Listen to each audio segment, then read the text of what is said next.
Hey, what's up, y'all? Welcome back to my channel. If you're new to my channel, please consider subscribing for weekly automotive mechanical content for the average shade tree mechanic. Alright guys, so in this video I'm actually going to be giving you a review of my Nitto Ridge Grapplers. This size is 35 by 12.5 by 18-inch rims. I've had them since 12,000 miles. Right now I have about 21,000 miles, so if you do the math, I've had these for about 9,000 miles. They've been great. I actually drove to Texas with these. I drove back from Texas with these, and so that's why they have quite a bit of miles on them for just a short amount of time. Now the reason why I went 35 by 12.5 by 18s, I know I wanted to stay 18-inch rims, so I stayed 18-inch rims. If you haven't seen my video about my wheels, I'll go ahead and post that up in the top right. Go ahead and check that out, see which ones. But I do know I wanted to stay 18-inch rims.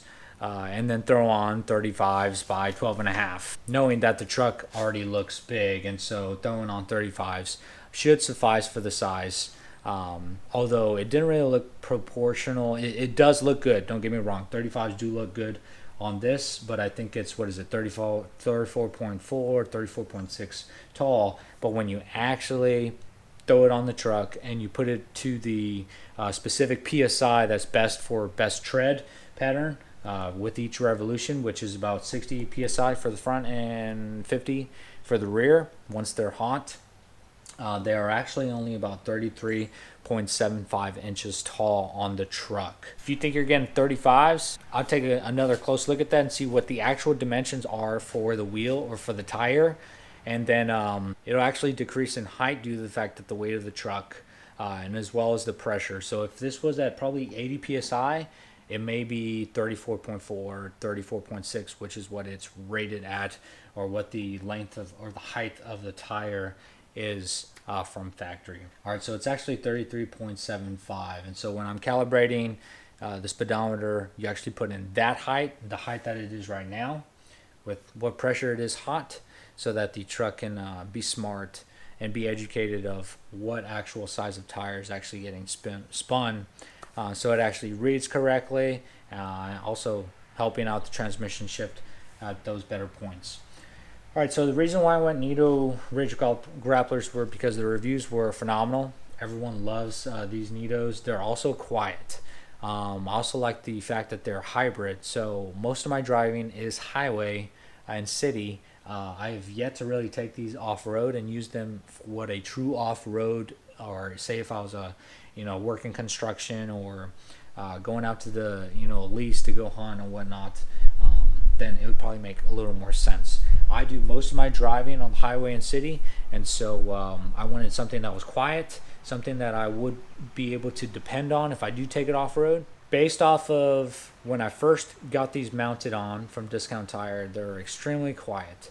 Now I have 9,000 miles on them. They're just a tad louder, but they're probably a whole lot quieter than a lot of other all-terrains or hybrid tires out there, especially mud terrains. You know what you're getting yourself into when you throw on some mud terrains. But these are extremely quiet. All right, I think it's somewhat of an aggressive tread, but they're extremely quiet, so they've proven themselves to be a phenomenal tire when it comes to sound, especially if this is your travel vehicle, or the vehicle that you use to travel with your family. Say you have young kids, you want them to sleep in the truck, you want a quiet tire, and I think this one would serve its purpose, especially if you're trying to drive it off-road as well. Another thing I wanted to talk about is the tread life. So I've had it for 9,000 miles, and they are down to 19-30 seconds. So they came in 21-30 seconds. Now they're down to 30 seconds. Well, I think they're millimeters. So in 9,000 miles, I've used 30 seconds. So you do the math.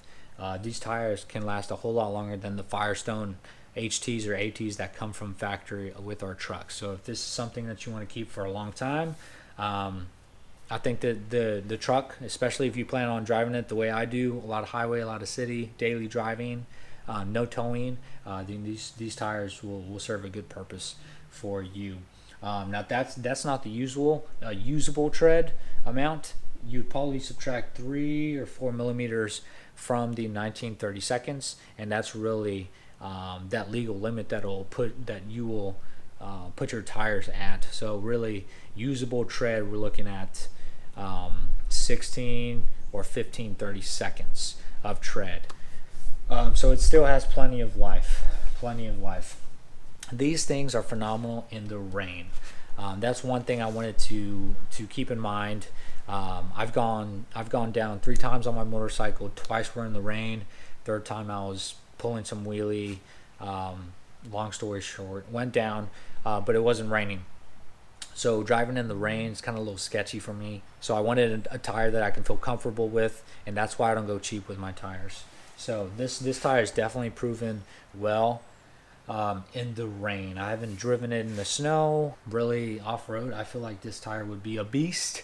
Probably not as beast as mud trains, but if you really look at this tread and see how much that comes on it, I feel like it would be a decent tire off-road. Although I cannot give you a well-educated, experience-based review based off this tire off-road. But if you plan on doing something probably extreme, or do something along the lines of that, you're probably not looking at a hybrid. You're probably looking a little more at a mud terrain. All right, another thing is that these 35 by 12.5 by 18s with an 18-inch rim with plus 20 offset, they do not rub whatsoever. So there's no trimming.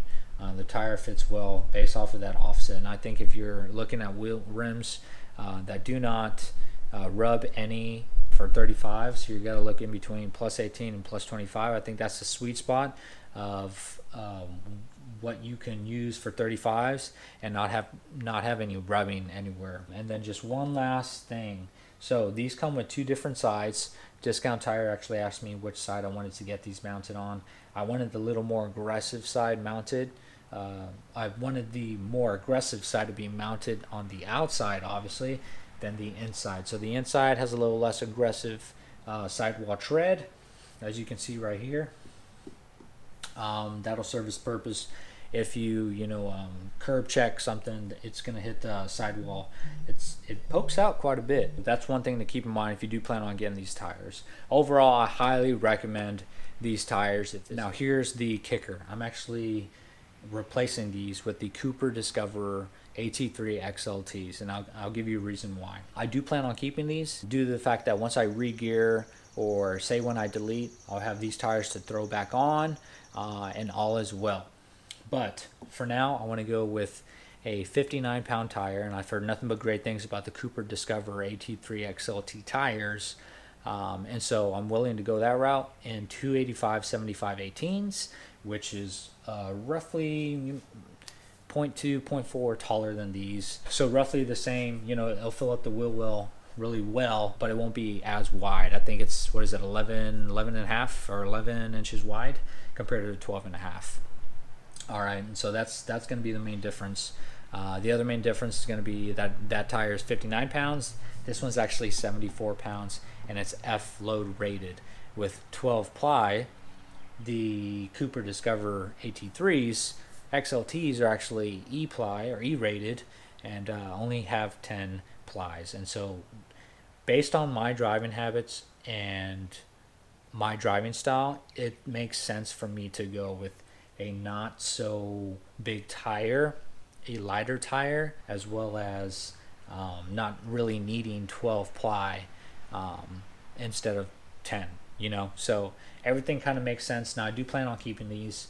I do love the tires. Now once I actually delete, again, like I said, delete it or actually re-gear the truck, then once I'm done with the Coopers, I'll go ahead and throw these back on and I'll be good to go. I'll be happy with these. So that's actually why I am exchanging these, or I'm not exchanging, I'm just changing them out with some Coopers. Hey, if you have any questions or comments, go ahead and let me know below. I'm sure there are going to be some questions about this. Or if you're interested in the tire and you have other questions about the tire, go ahead and hit me up as well. Before you go ahead and check out this video up on the top right. Something to check out before you watch another video here on YouTube. But until next time, ciao. Perfect.